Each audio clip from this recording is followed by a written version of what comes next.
Draiky mankotie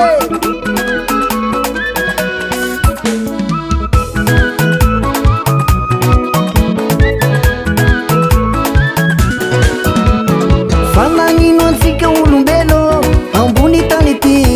karaha neliova nanary fombandrazagny fananino antsika olombelo ambony tany ity karaha neliova nanary fombandrazagny antsika atao olo raiky tsisy afe ka sy baba ndraiky mamo ino raha mampiady mifankatiava antsika ty olo raiky tsisy afe ka sy baba ndraiky mamo ino raha mampiady mifankatiava olo mpinamana lasa mifandravy fianakaviana fa tsy fandefy maty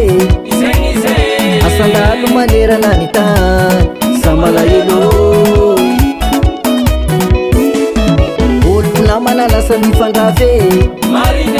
fianakaviana fa tsy fandefy maty asandalo manerana ny tany sa malahelo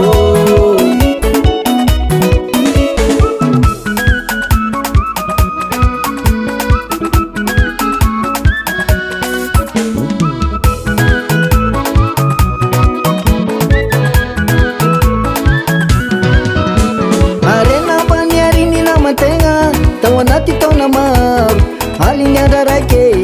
ravanidalo arena ambany ariny namantegna tao anaty taona maro haliny andra raiky ravanidalo zanahary anambo andanitrane mba tsinjofinao zany vahoaka malagasy aza velanao mirafy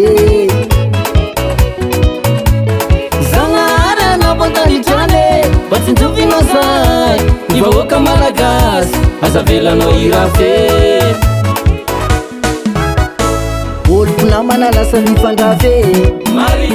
fianakaviana fa tsy fandefy maty asandalo manerana ny tany sa malahelo olo mpinamana lasa mifandravy fianakaviana fa tsy fandefy maty